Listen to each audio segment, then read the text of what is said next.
taon nang lumipas, ginising siya ni Tesha isang umaga at sinabing malate na sila. Ginamit ni Tesha ang kanyang Mona upang pilipitin ang kanyang bukong-bukong, kaya napilitan siyang bumangon sa sakit. Tinanong niya si Tesha kung wala bang mas normal na paraan para siya gisingin, ngunit sinabi nitong hindi siya palaging nagigising kapag maayos siyang tinatawag. Dagdag pa ni Tesha, dapat pa nga raw itong magpasalamat dahil isang maganda at kaakit-akit na babae ang gumigising sa kanya. Gayunpaman, nagalit si Tesha nang sabihin niyang mas magaganda ang mga kasambahay kaysa sa kanya. Habang pababa sila ng hagdan, tinanong siya ni Tesha kung seryoso ba siyang mas magaganda ang mga kasambahay kaysa sa kanya. Ngunit bigla silang sinaway ng isang matandang lalaki at sinabing ang tagal nilang makarating sa kanya. Sinabihan sila ng matanda na maghanda na para sa kanilang aralin. Ipinahayag na may 4 na pangunahing elemento at ang mas mataas na anyo ng mga ito. Ang mga mas mataas na elemento, yelo, grabidad, kidlat, at tunog ay maaari lamang kontrolin ng isang salamangkero na lampas na sa kakayahan ng kanilang mga pangunahing elemento. Tinatawag nila ang mga ito na deviants, at ang mga duwende ay maaari lamang manipulahin ang lupa at apoy. Ngunit ang mga duwende ay may mas mataas na affinity para sa dalawang elementong ito kumpara sa iba. Ang kanilang natatanging kakayahan ay ang lahat ng duwende ay kayang hubugin at baluktutin ang metal. Ang mga may talento namang duwende ay kayang kontrolin ang apoy at lupa sa napakataas na antas na kaya nilang lumikha at manipulahin ang magma. Ang mga elf ay limitado sa mga elementong tubig, hangin, at lupa, ngunit mayroon silang mas mataas na affinity kumpara sa mga tao. Sa mga bihirang pagkakataon, ang mga elf ay maaaring magluwal ng isang partikular na uri ng deviant na may kakayahang kontrolin ng mga halaman. Gayunpaman, ang mga elf ay kaya ring magluwal ng mga majors na kayang manipulahin ang mas mataas na anyo ng tubig, hangin, at lupa. Ang mga human majors naman ay may kakayahang manipulahin ang alinman sa 4 na pangunahing elemento, at sila lamang ang lahi na may kakayahang magluwal ng deviant sa alinman sa mga elementong ito, pati na rin ang mga anomalya. Ang mga anomalya ay mga hindi maikakategorya sa alinmang elemento, tulad ng mga emitters o healers. May umiiral na masela na balanse ng kapangyarihan sa pagitan ng tatlong lahi na ito. Isinasaalang-alang ang populasyon, ang pangkalahatang namamanang affinity sa mga elemento, at ang pagkakaiba-iba sa mga majors. Tinanong niya ang matandang lalaki kung sapat na ba ang paliwanag na yun, at sumagot ito na posible lang naman. Tinaas ni Tesha ang kanyang kamay para magtanong at sinabi na alam niyang ang buong prosesong ito ng assemblation ay para may handa ang katawan ni Art na kayanin ang kalooban ng halimaw. Ngunit tinanong niya kung hindi ba mas mainam na sanayin ang katawan nito sa pisikal na paraan habang gumagamit ng mahika, tulad ng ginagawa niya. Sa isip ni Arthur, alam na niya ang lahat ng mga aralin niya bago pa man, ngunit sa loob ng 3 taon, malinaw na nakita niya ang pagkakaiba ng mga lahi. Ang mga tao ay itinuturing na talentado kapag nagising ang kanilang kakayahan sa huling bahagi ng kanilang mga taon bilang kabataan, ngunit hindi nakakagulat para sa mga bata ng elf na magising sa edad na 10, para kay Tesha. Nangyari ito mas maaga pa, sa murang edad na 9. Tinanong siya ng matandang lalaki kung galit ba siya na siya lang ang laging nasasaktan sa kanilang pagsasanay. Ipinaliwanag ng matandang lalaki na ang ginagawa ni Arthur sa loob ng 3 taon ay ang pagsasanib ng kanyang mga buto, kalamnan, at laman loob sa kanyang mana. Tiniyak niya kay Tesha na ang kanyang katawan ay magiging mas malakas at mas matatag kaysa sa isang veteranong mandirigma kapag natapos ang prosesong ito. Ngunit tinukso siya ni Tesha, sinasabing paano siya magiging ganoon kasensitibo kapag tinatamaan niya ito. Galit na sinabi ni Arthur na nakaramdam din siya ng sakit. Mukhang kahit 3 taon ng pagsasama, hindi pa rin sapat para maagaw ang enerhiya niya, at tinanong niya si Arthur kung handa na ba siya. Sinabi ng matanda na pagkatapos ng araw na ito, magiging isang tunay na beast tamer na siya, hindi katulad ng mga mapalad na adventurer na ginagamit lamang ang beast wheel bilang mga kagamitan. Ipinaliwanag ng matanda na sisindihan niya ang kanyang mana core sa pamamagitan ng pagpasok ng malaking dami ng kanyang sariling mana. Mararamdaman niya ang init, ngunit hindi naman ito dapat sobrang sakit. Sa proseso, nakaramdam si Arthur ng sobrang sakit, at nagkaroon ng isang pagsabog na nagtulak sa kanilang dalawa. Nagulat ang matanda sa nangyari, dahil hindi niya inasahan ang ganoong reaksyon. Agad silang nagmadali papunta kay Arthur, ngunit nakita nilang nakahiga ito sa lupa. Tinanong nila ang kanyang kalagayan, at sinabi niyang maayos lang siya. Ang matanda ay nagtanong muli, alam niyang may dahilan si Arthur kung bakit hindi niya sinabi ang lahat hanggang ngayon, ngunit kailangan niyang tanungin ito ng isa pang beses, anong klaseng halimaw ang nagbigay ng beast wheel sa kanya. Sumagot si Arthur na ito ay isang dragon. Nagulat ang matandang lalaki na makakita ng isang tunay na dragon tamer sa buong buhay niya. Pagkatapos nito, dinala niya si Arthur sa kanyang silid, tinanong kung ano ang nararamdaman niya sa mga oras na iyon. Ang huling bagay na naaalala ni Arthur bago mawalan ng malay ay ang pakiramdam ng pagiging baliw. Sinabi niya na maaari niyang pagkatiwalaan ang mga ito na panatilihin ang sikreto. Ibinunyag ng matanda na ang petsa ng kanyang pag-alis ay nakatakda na. 4 na buwan mula ngayon. Nagulat si Arthur at biglang tumayo dahil akala niya ay 2 taon pa bago yun mangyari. Sinabi ng matanda na ang isang interracial na torneo sa pagitan ng kabataan ng 3 kaharian, na matagal nang pinag-uusapan, ay sa wakas na kumpirma na. Ang mga portal sa Zero City ng Satan ay magbubukas para sa parehong kaharian ng Eleanori at kaharian ng Darv sa panahong yun. Sa una, natuwa si Arthur, ngunit agad na tinanong kung ito ba ang dahilan kung bakit wala si Tessa upang masabi ito sa kanya. Sinabi ng matanda na huwag siyang mag-alala tungkol kay Tessa at alam niya na si Arthur ay palihim na tumitingin sa kalagayan ng kanyang mga magulang sa nakalipas na mga taon sa pamamagitan ni Rina. Ngunit ngayon, magkakaroon na siya ng pagkakataon na makita sila ng personal. Nararamdaman ni Arthur ang magkahalong tuwa at lungkot. Dahil 4 na buwan na lang, sinabi ng matandang lalaki na mas gugustuhin ni Arthur na matapos ang 4 na buwan ng mas mabilis. Ngayon na natapos na ang kanyang simulation, magiging mas mahirap pa ang kanyang pagsasanay. Sinabi rin ng matanda na magpahinga muna siya at siya na ang bahala kay Tessa para maipaliwanag ito ng maayos. Bigla siyang tumingin sa itlog at nagulat nang makita niyang malapit na itong mabasag. Inisip niya kung ang itlog ni Sylvia ay malapit nang masira, kaya mabilis niya itong nilapitan. Biglang nabasag ang itlog, at may lumabas mula rito. Nagulat si Arthur habang pinapanood ito.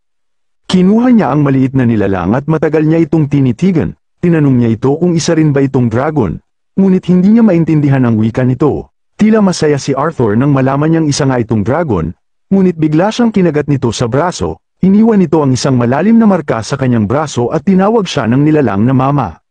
Bigla itong yumakap sa kanya at ginawa ang lahat ng nakakatuwang ginagawa ng isang sanggol sa kanyang ina. Napagtanto niyang isang babaeng dragon ito na nakakapagsalita sa loob ng kanyang isipan. Sinabi niya rito na tawagin siyang papa dahil siya ay lalaki. Hinaplos niya ito at sinabi niyang tatawagin niya itong Sylvia. Matapos niyang pangalanan ang maliit na dragon na Sylvia, naramdaman niyang gusto nito ang pangalan niya. Napansin din niya na ang marka na iniwan nito sa kanyang braso ay hindi simpleng marka lamang. Pakiramdam niya ay tila may koneksyon siya sa maliit na dragon dahil dito, naisip niya na 8 taong gulang pa lang siya. Ngunit mayroon na siyang tattoo at isa na rin siyang ama. Nakaramdam siya ng antok at natulog, ngunit minsan bigla siyang nagigising dahil pakiramdam niya ay may presensya sa paligid. Lumabas si Tessa, kinuha si Sylvia, at tinanong kung sino ito, ngunit dahil napaka-cute nito, hindi na pinansin ni Arthur ang mga tanong ni Tessa at bumalik na lang siya sa pagtulog.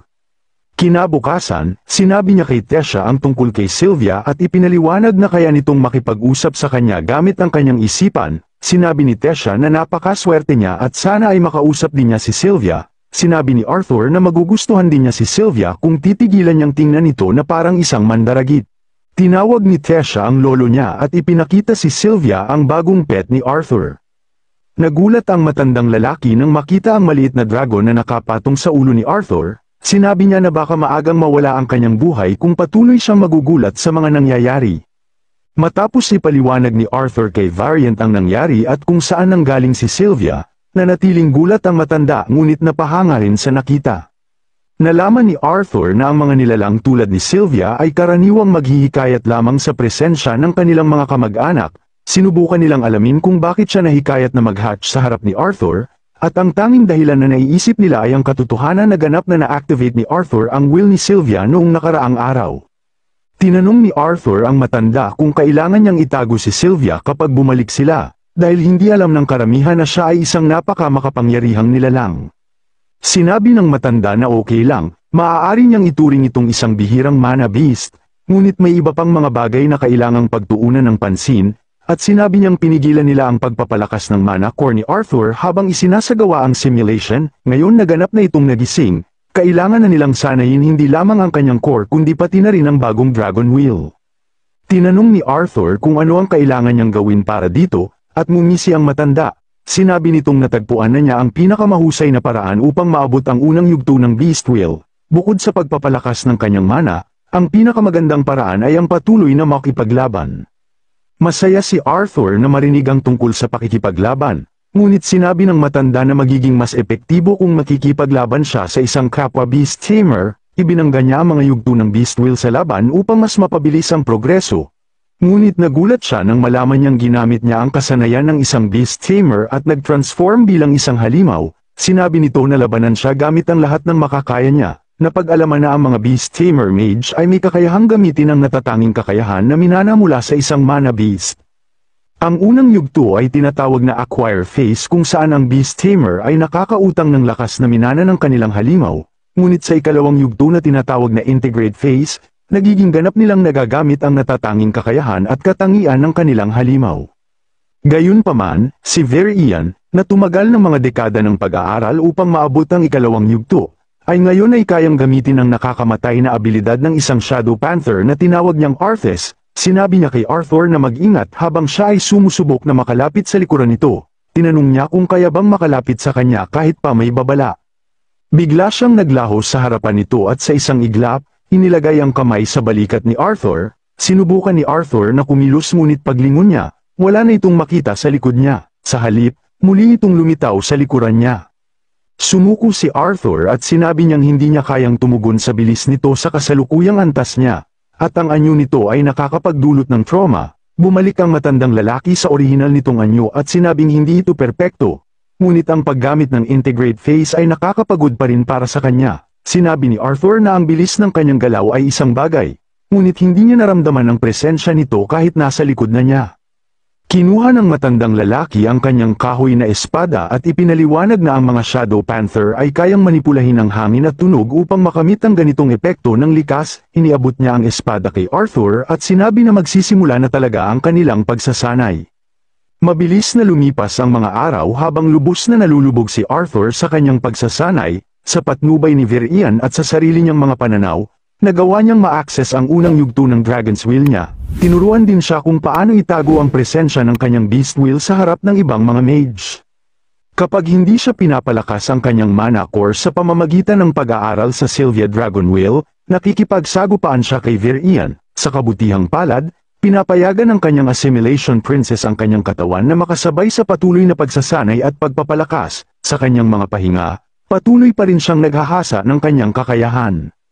Ginugol ni Arthur ang bawat pagkakataong mayroon siya upang lasapin ang kasiyahan at kawalang malay ng kabataan, tulad ng hiling ni Sylvia para sa kanya. Lumipas ang 4 na buwan, at dumating na ang araw ng kanyang pag-alis. Malungkot si Tesha tungkol sa kanyang pag-alis.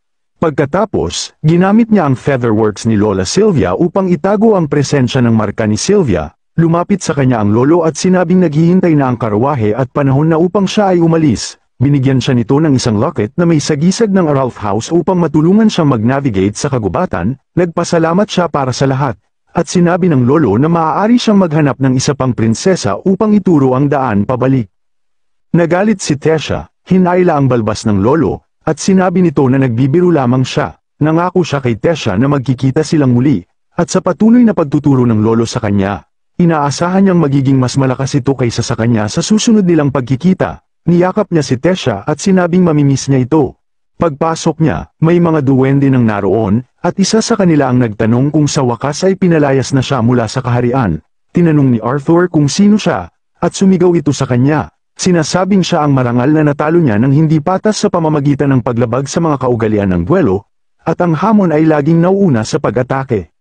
Mukhang nakilala siya ni Arthur at tinanong kung siya ba si Ivasor. Ngunit muli itong sumigaw at sinabing siya si Fereth Ifsar, ang tagapagmana ng marangal na pamilya Ifsar. Sinabi nitong maaaring natalo siya noon bilang inosenteng bata, ngunit kung maglalaban silang muli, kaya niya itong talunin. Bigla namang hinawakan ni Arthur ang kamay niya at sinabing masaya siyang makita siya muli.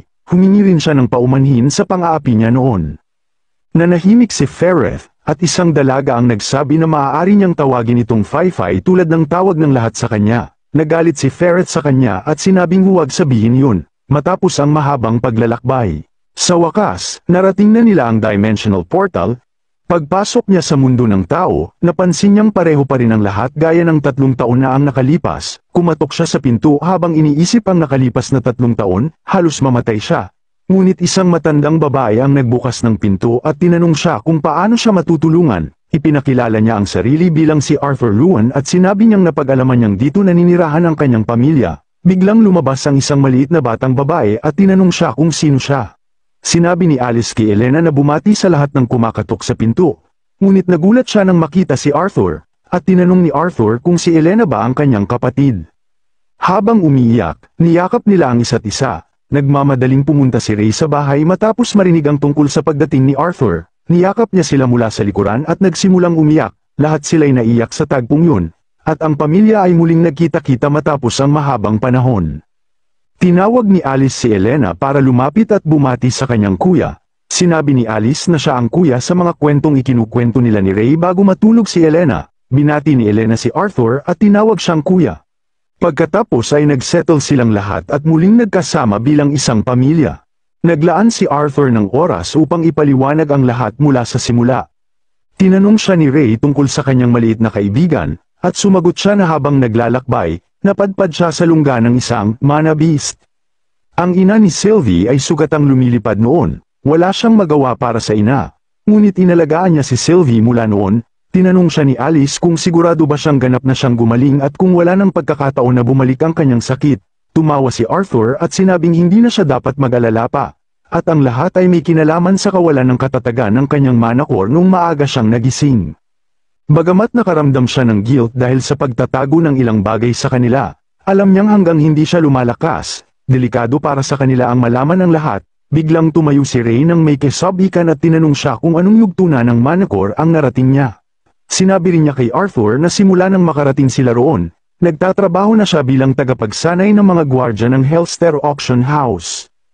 Nagbiro si Arthur at sinabing hindi lang ang kanyang balbas ang lumago sa panahong yun, at tinanong siya kung anong yugto na ang kanyang mana core. Ipinagmamalaki ni Ray na sinabi niyang nakalusot siya 2 taon na ang nakalipas at nakapasok sa Dark Orange Stage. Naisip ni Arthur na kapansin-pansin ang paglaki ng katawan nito, ngunit nakakagulat na nakapasok ito sa susunod na yugto. Tinanong siya ni Ray tungkol sa kanyang yugto, at sinabi ni Arthur na nasa Light Red Stage siya. Napamura si Ray sa gulat at nagalit si Alice dahil nasa harapan siya ng bata. At tinanong ni Ray si Arthur kung kailan siya nakarating sa Light Red Stage. Biglang nagyaya si Ray na lumipat sila sa likod bahay para mag-sparring, ngunit natawa lang si Arthur sa kanya. Bigla, isang lalaki ang nagmadaling dumating sa kanilang bahay at sinabi na narinig niyang buhay pa ang kanyang anak. Sa obserba ni Arthur, naisip na sila ang mga taong nag-aalaga sa kanyang pamilya. Lumapit si Ray sa kanila at ipinakilala si Arthur bilang kanyang anak, at sinabi niyang tunay na nakabalik ito. Ipinakilala niya si Vincent Hellstia, na nagpapatakbo ng Hellstia Auction House at matagal na niyang kaibigan na ngayon ay katuwang niya sa trabaho. Sinabi niyang bahay niya ito kaya magpakilala muna sila bago pa nila sirain ang lugar. Yumuko siya sa kanila at sinabi na isang karangalan makilala sila. Nagulat sila sa narinig, at tinanong ni Vincent si Arthur kung sigurado ba siya ang anak ng kanyang ama. Sinabi ni Arthur na madalas siyang tanungin tungkol dito, ngunit siya nga ang kanyang ama. Ang asawa ni Vincent ay nag-welcome kay Arthur at ipinakilala ang kanilang anak na si Lilia sa kanya. Nang makita ni Lilia si Sylvie, agad siyang nahulog sa kanya at natuwa ng husto. Tinanong ni Vincent si Ray kung ano ang ibig sabihin ng mawasak ang bahay, at sinabi ni Ray na sila ni Arthur ay maglalaban sa isang sparring. Nagulat si Vincent nang marinig ang tungkol sa sparring, at sabay-sabay nilang tinungo ang likod bahay upang makita sila. Nag-stretchang sila at handa nang magsimula ng laban. Pumunta si Vincent kay Alice at sinabi na hindi siya makapaniwala na seryoso ang asawa niya sa pagsasabing si Arthur ay isang light red core mage. Sumagot si Alice na nagulat din siya. Ngunit si Arthur ay palaging mabilis matuto, at wala siyang dahilan para magsinungaling. Sinabi ni Vincent na dapat ba niyang paniwalaan na ang isang 8 taong gulang ay hindi lang nagising kundi nakapag-progress pa sa 3 yugto. Aniya, kahit ang mga ipinagmamalaking magagaling na estudyante na tinanggap sa Cyrus Academy ay bihirang makarating sa Dark Red Stage at sila pa ay nasa edad na 11 o 12. Umaasa si Ray na handa na si Arthur at na hindi na siya ang parehong tao tulad noong nakaraan. Sagot naman ni Arthur, hindi rin siya ang dating bata na kilala ng kanyang ama noon. Sa isang mabilis na galaw, agad na nakalapit si Arthur kay Ray at sinubukang suntukin ito. Ngunit naiiwasan ni Ray ang kanyang atake gamit lamang ang kamay. Sinabi ni Ray na kailangan niyang mas pagbutihin pa. Gayunpaman, napakabilis ng galaw ni Arthur, halos hindi na matanaw, habang sunod-sunod ang kanyang mga atake. Sa gitna ng kanilang sagupaan, nahawakan ni Ray ang braso ni Arthur. Ngunit sa kabila nito, nagawa ni Arthur na baliktarin ang sitwasyon. Gayunpaman, Nakatakas si Ray mula sa kanyang atake at umatras palayo. Sinabihan siya ni Arthur, ano sa tingin niya ang ginawa nito? Tumugon si Ray, hindi na masama, naging pabaya lang siya. Ngunit sinabi ni Ray na magiging seryoso na siya ngayon. Gumamit si Ray ng maliit na teknik na natutunan niya matapos maabot ang Dark Orange stage. Ipinakita rin dito na mula sa panahon ng kanilang awakening, ang mga mage ay nagkakaroon ng mga affinity o lakas sa kontrol ng partikular na elemento. Dahil dito, kadalasang hinahanap ng mga magulang ang mga profesional para sa mamahaling pagsusuri ng elemento ng kanilang anak upang matukoy ang kanilang pinakamahusay na potensyal sa mahika.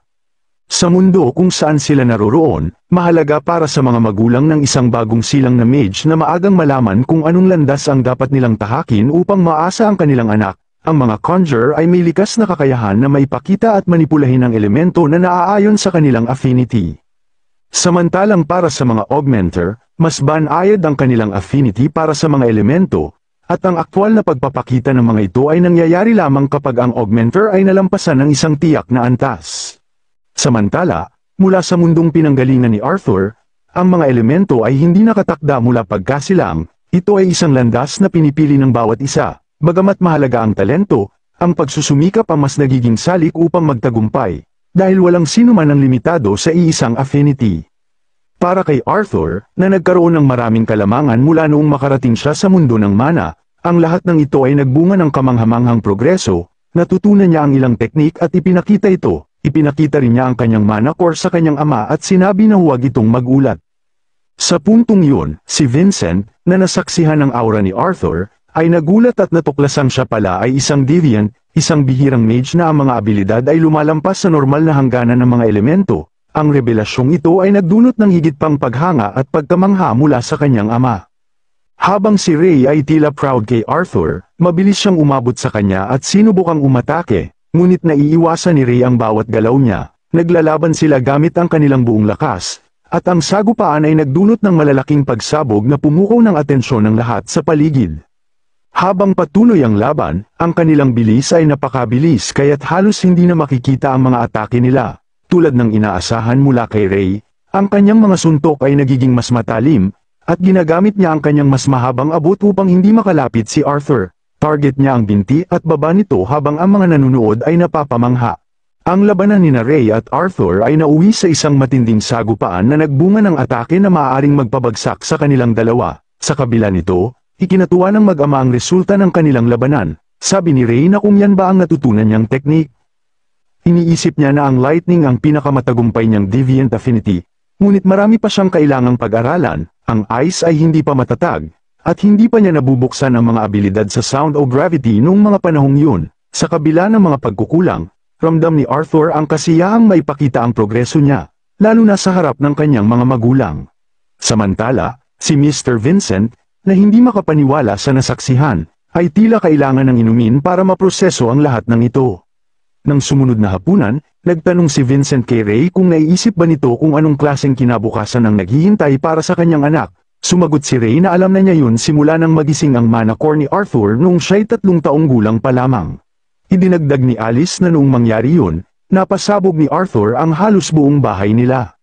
Matapos ang ilang sandali, iminungkahi ni Vincent kung maaari nilang i-enroll si Arthur sa Cyrus Academy, ang pinaka-prestihiyosong institusyon ng mahika sa buong kontinente. Agad na tumutol si Ray, sinabing si Arthur ay 8 taong gulang pa lamang, at napakaaga para dito. Sinabi rin ni Alice na kahit na gusto nila, malamang ay hindi siya tatanggapin dahil sa kanyang edad. Ngunit ipinilit ni Vincent na may punto ang kanyang asawa, at dahil sa talento ni Arthur, makabubuti kung may suporta silang maibibigay sa kanya upang hindi niya alalahanin ang tuition fees. Sa kabila nito, tiniyak ni Vincent na mayroon siyang malakas na koneksyon sa kilalang direktor ng Cyrus Academy at handa siyang makipag-usap dito upang matulungan si Arthur. Pinutol ni Arthur ang kanilang usapan at nagsabi na nais niyang magbigay ng opinyon dahil ang pinag-uusapan ay makakaapekto sa kanyang hinaharap. Sinabi niya na ngayon pa lamang siya nagkakaroon ng pagkakataon na muling makasama ang kanyang pamilya at nakiusap kung maaari niyang gugulin ang ilang oras kasama sila bago magdesisyon kung iiwan niya ulit ang mga ito upang pumasok sa akademya. Sumang-ayon si Vincent at sinabing tama siya. At aminadong medyo nauna siyang magdesisyon, tumayo si Arthur, nagpaalam, at iniwan ang hapagkainan habang lahat ay nakatingin sa kanya ng may pagkabigla. Ngunit sinundan siya ni Lily at sinabing kung magpapatuloy siya sa direksyong yun, mapupunta siya sa isa sa mga bodega niya. Inalok niya si Arthur na sumama sa kanya dahil alam niya ang mas magandang lugar. Dinala siya ni Lily sa kusina at sinabi niyang mayroon silang bisita ngayon. Ang kasambahay ay nagtanong kung siya ba ang bata na sinunog ang kalahati ng damuhan na pinaghirapan niyang alagaan, humingi siya ng paumanhin sa abala na kanyang nagawa, at inimbitahan siya ng mga ito na umupo. Napansin niya na si Lily ay tahimik noong una, ngunit inisip niya na baka ito talaga ang natural niyang ugali. Isang kasambahay ang nagsabi kay Arthur na madalas siyang pumunta roon kapag siya'y na-stress, at nagtataka siya kung ano ang nagpapaligalig sa kanya. Sinabi ng butler na ang pinakamalaking hangarin ni Sir at Madam ay magising bilang isang mage ang kanilang anak. Kahit na wala sa kanilang dalawa ang isa, si Lily rin ay nagnanais maging isang mage. Ngunit napakalaki ng pressure na yun para sa isang bata. Pagkatapos ng masinsinang pag-iisip tungkol sa sinabi ni Vincent, napagdesisyonan ni Arthur na tanggapin ang alok nito. Naniniwala siyang ito ang tamang hakbang para sa kanya. Kaya't sa wakas, pumayag si Arthur na pumunta sa Cyrus City. Kinabukasan, ginising siya ni Sylvie. Naisip niya rin kung kamusta na kaya si Tesha. Bigla niyang naamoy ang hindi kanais-nais na amoy mula kay Sylvie at sinabi niyang hindi lamang siya ang kailangang maligo ngayong araw. Naligo silang dalawa. Ngunit napansin niyang tila matamlay at pagod si Sylvie pagkatapos. Pagkatapos lumabas si Arthur kasama ang kanyang pamilya at ang ina ni Lily, namangha siya nang makita niya sa labas ang Cyrus City. Nagtanong si Arthur kung anong klaseng tindahan ito. Ipinaliwanag sa ina ni Lily na ang maliliit na orb na nakikita niya ay tinatawag na Beast Cores. Mga magical cores na kinuha mula sa mana beasts upang magbigay ng enerhiya sa UPS. Sinabi rin niya na bagamat ang mga epekto ng cores ay maaaring magkaiba-iba, ang paggastos ng daan-daang gold ay parang sugal. Ngunit maaaring maswerteng magkaroon ng beast will ang isa sa mga ito. Nagulat si Arthur nang marinig ang tungkol sa daan-daang gold at naisip na ayos na siya sa kanyang beast will. Samantala, niyaya siya ni Lily na sumama dahil may lugar siyang nais ipakita sa kanya. Dinala siya ni Lily sa isang barberya. At tinanong niya kung talagang kailangan ito. Sinabi ni Alice na ang buhok niya ay mukhang magulo. Sinigurado naman ng barbero na huwag mag-alala. At gagawin niyang magmukhang makinang ang kanyang anak. Habang si Arthur ay nakaramdam na may tumutusok sa kanyang batok, kaya napasigaw siya ng tahimik sa kanyang sarili. Makalipas ang ilang sandali, natapos ang gupit, ngunit sinabi ni Alice na siya ay mukhang perpekto. Pagkalipas ng ilang sandali, napansin ni Arthur ang maraming mag-aaral na naglalakad sa kalsada. Sinabi ni Lily na sila ay mga estudyante ng Cyrus Academy. Ipinaliwanag niya na ang pagsusuot ng uniformeng yun ay parang simbolo ng mataas na katayuan. Napansin ni Arthur, parang mga mayayabang sila. Tumugon si Lily, halos itinuturing silang mga royalty dito. Habang nag-uusap sila, lumapit si Alice at tinanong kung ano ang pinag-uusapan nila. Sumagot si Lily, tungkol lang sa paaralan.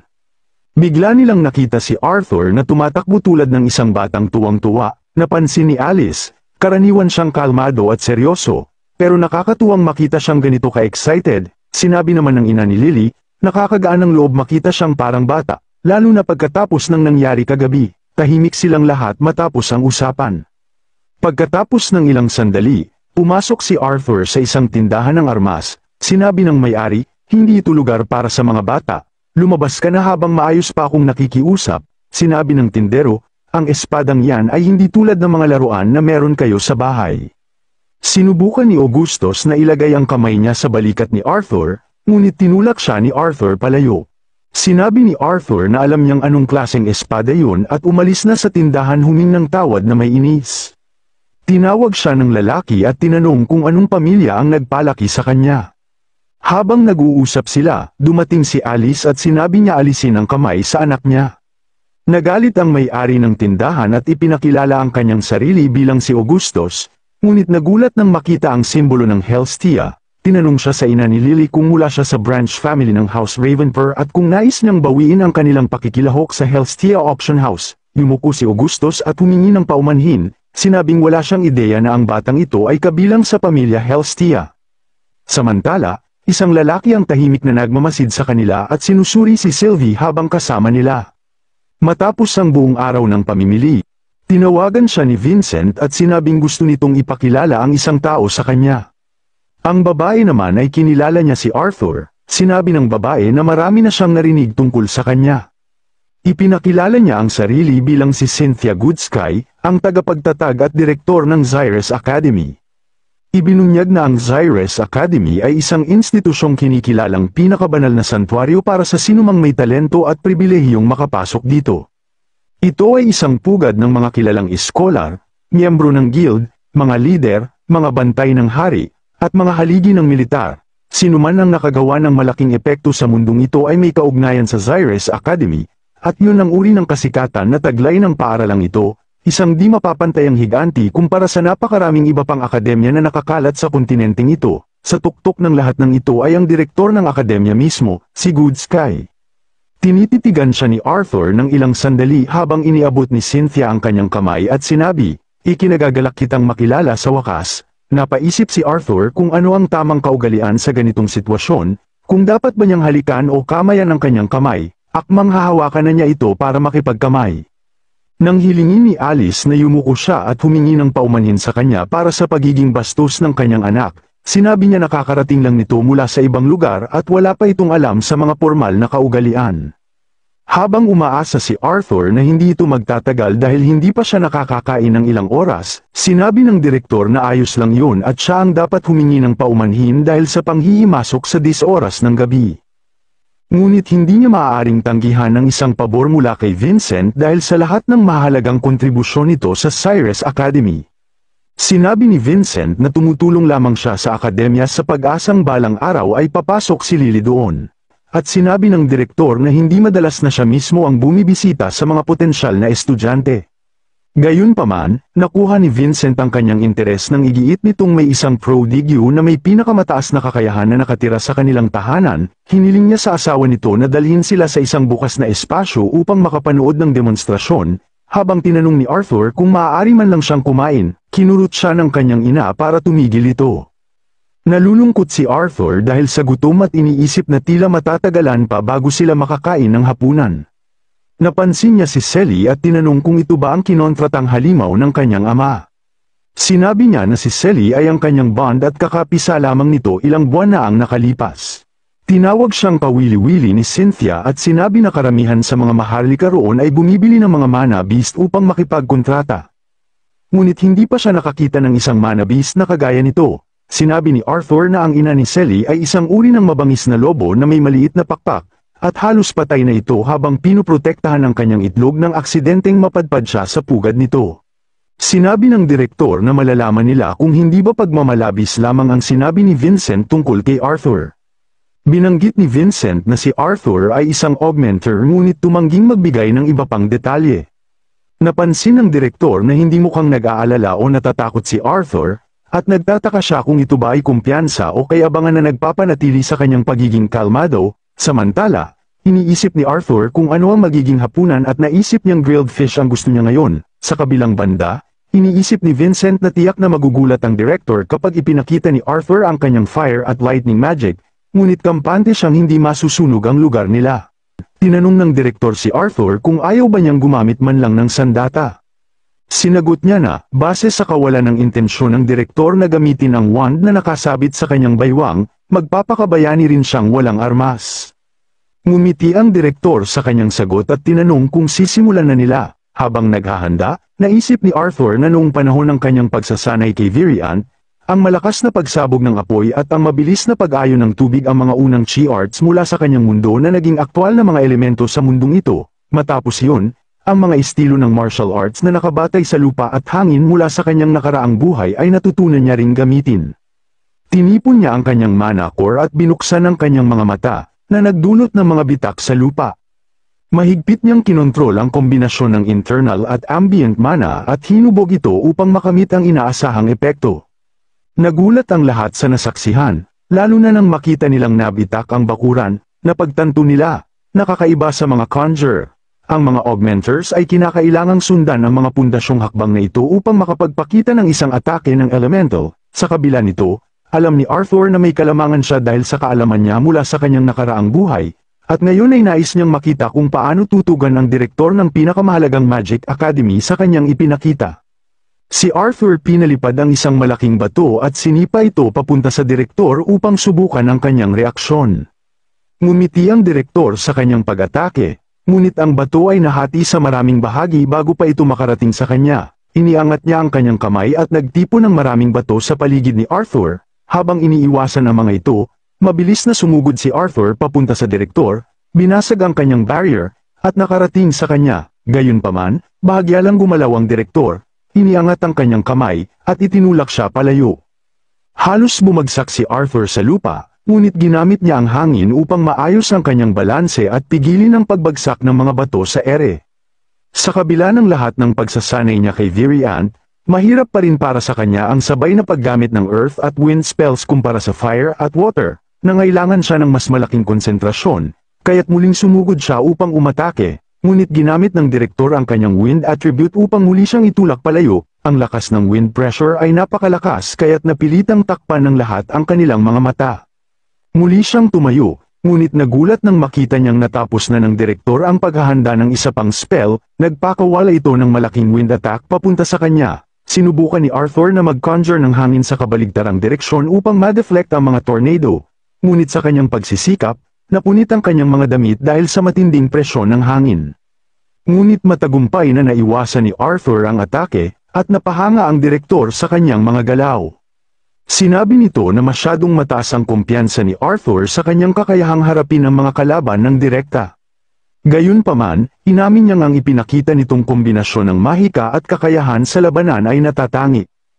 Inihanda ng direktor ang isa pang spell, na sinabing ito na ang huling pagsubok, isang karagdagang pagsubok. Kung tutuusin, gumamit siya ng sound magic na nagdulot ng matinding sakit sa mga tainga ni Arthur, ngunit nagtagumpay pa rin siya at nakapasa sa pagsubok ng may mataas na karangalan. Dahil sa ipinakita niyang galing sa wind magic, nagustuhan siya ng direktor at sinabing naisip niyang turuan siya ng personal. Nagulat si Ray at tinanong si Arthur kung kailan pa siya natutong gumamit ng earth at wind magic. Nagtanong ang direktor kung ano ang ibig sabihin ni Ray na hindi niya alam. Doon ibinunyag ni Vincent na gumamit si Arthur ng fire magic kahapon lamang, pati na rin ng lightning magic. Ipinaliwanag niya na ito ang dahilan kung bakit niya dinala ang direktor sa sementadong bakuran, dahil nasunog ni Arthur ang kanilang damuhan. Nagulat ang direktor nang malaman na ang batang ito ay may kakayahang kontrolin ng hindi bababa sa 3 elemento, at isa pa rito ay sa deviant level. Sinabi ni Arthur na kaya niyang kontrolin ang 4 na elemento at may elemental affinity siya para sa lahat ng ito. Lahat ay nagulat sa narinig. Tinanong ni Ellie si Alice kung malakas ba ang kanyang kapatid. At sinabi ng direktor na si Arthur ay napakalakas, o marahil siya ang magiging pinakamalakas sa hinaharap. Matapos mag-settle ang lahat, humingi ng paumanhin si Arthur sa kanyang pamilya dahil itinago niya ito sa kanila. Sinabi ni Alice sa kanya na huwag nang magtago ng kahit ano pa mula sa kanila. Sumikip ang dibdib ni Arthur sa mga salitang yun, at hiniling niya sa sarili na sana ay kaya niyang ipangako yun. Habang nasa patio pa rin sila, lumikha ng isang barrier ang direktor sa paligid nila at sinabing walang makakarinig sa kanila. Hiniling niya kay Arthur na magsalita ng bukas ang loob. Ngumiti si Arthur at naisip na tila nababasa ng direktor ang kanyang kalooban. Sinabi niyang ipinakita niya ang kanyang mga kakayahan dahil may 2 bagay ang direktor na kailangan niya, kapangyarihan at impluwensya. Hiniling niya sa direktor na protektahan ng kanyang pamilya hanggang sa maging sapat na siyang malakas upang gawin yun mag-isa. Ipinangako niya na hindi lamang siya papasok sa kanyang akademya, ngunit ituturing din niya ang direktor bilang isang benefactor. Ngumiti ang direktor at sinabi, kahit ang hari at reyna ng Saipan ay hindi mangangahas gumawa ng ganitong isang panig na kasunduan sa kanya. Tinanong niya si Arthur kung sa palagay nito ay yuyuko siya upang makipagrelasyon sa isang simpleng bata lamang. Ngumiti si Arthur at sinabing, kung ikukumpara man sa hari at reyna ng Saipan, mas alam niya ang potensyal ng simpleng batana. At naniniwala siya alam din niya ito. Idinagdag niya na ang kanyang bahagi ng kasunduan ay maghihintay siya hanggang sa talagang pumasok siya sa kanyang akademya. Sinabi ni Arthur na may pangako siyang ginawa sa isang mahalagang tao na mabuhay ng buong buo ang kanyang buhay, at sa tingin niya, ang pagpasok sa Cyrus Academy sa mas normal na edad ay makakatulong sa kanya na tuparin yun.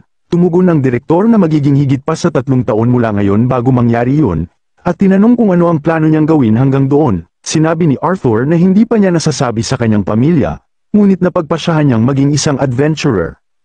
Pagkatapos ng ilang sandali, dinala ni Arthur ang kanyang mga magulang sa isang kwarto, at narinig ng lahat ang kanyang desisyon.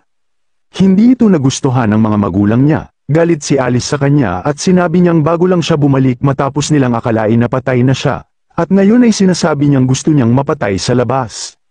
Natatakot si Ellie at hinihiling kay Alice na huwag magalit kay Arthur.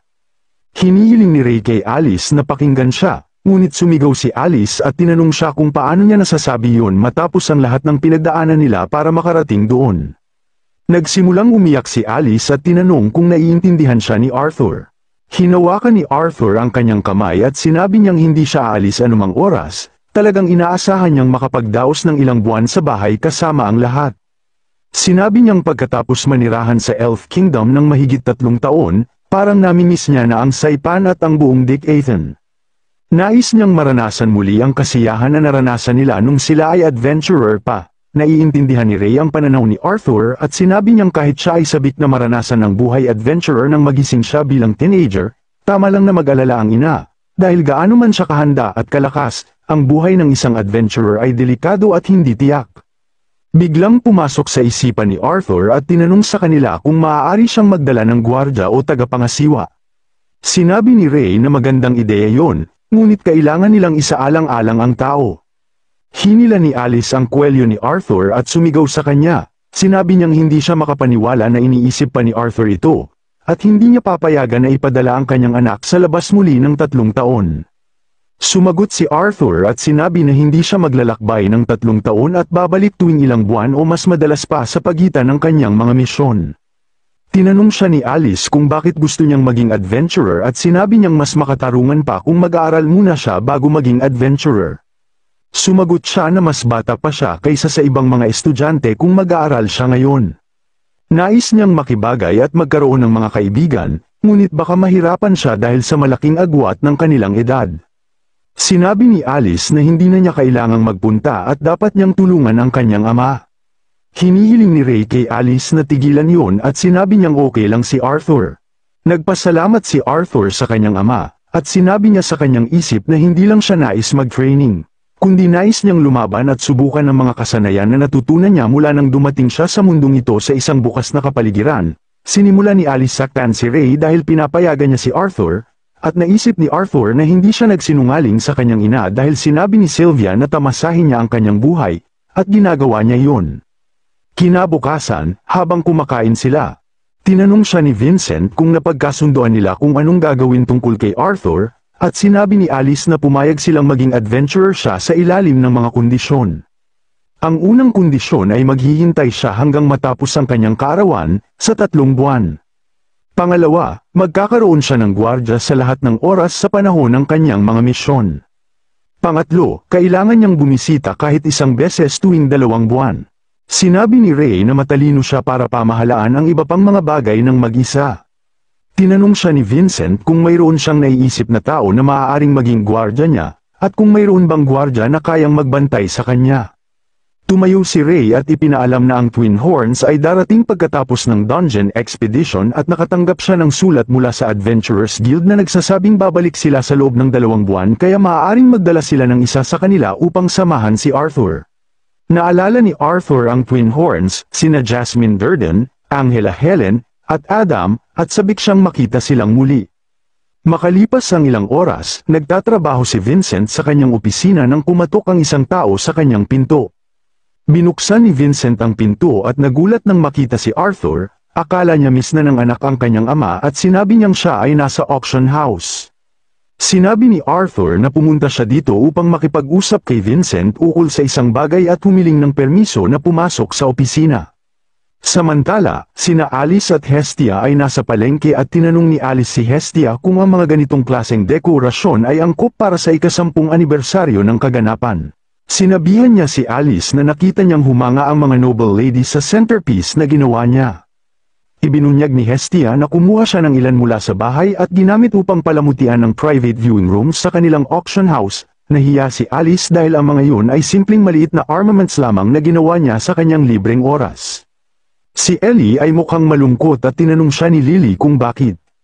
Sinabi ni Ellie na namimiss niya ang kanyang kapatid, at malungkot si Lily dahil akala niya hindi na siya mahal ni Ellie ngayon na nandoon na si Arthur. Sinubukan ni Ellie na ipaliwanag na pareho pa rin silang may lugar sa puso niya, ngunit sinabi ni Lily na mahal niya siya bago pa dumating si Arthur, at ngayon, dahil andyan na ang kanyang kuya, tila itinapon siya ni Ellie. Biglang binatukan si Lily ng kanyang ina.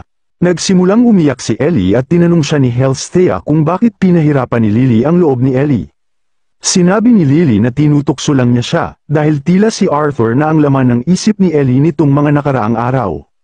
Tinanong ni Helstea si Lily kung si Arthur ba ay ang kanyang unang crush, at nahihiya si Lily.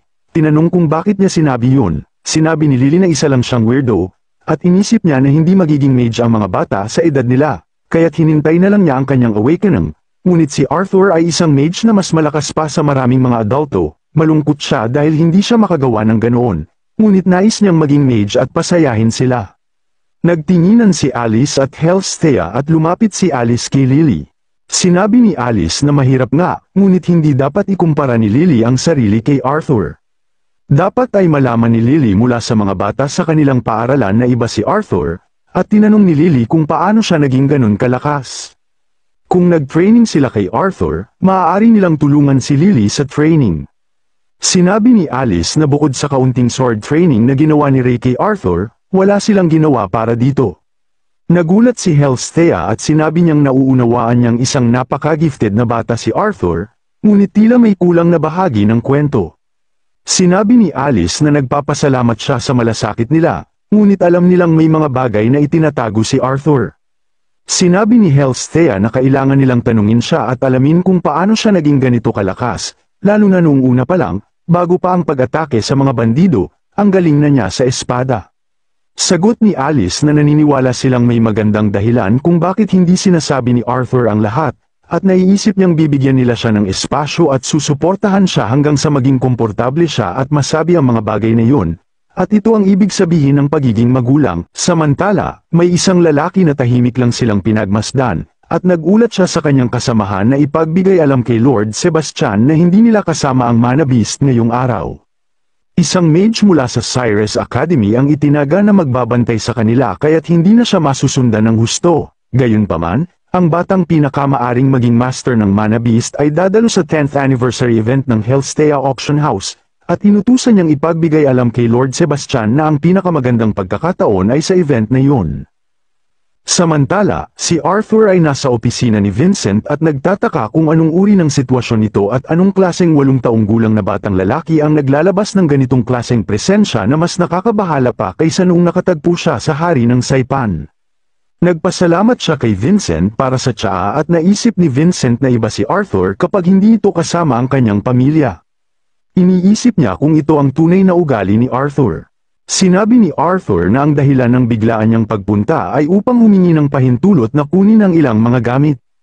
Tinanong ni Vincent kung anong mga gamit ang kailangan ni Arthur at sinabi ni Arthur na isang protective cloak na may hood, isang maayos na espada na akma sa kanyang laki, at isang maskara na kayang baguhin ang kanyang boses.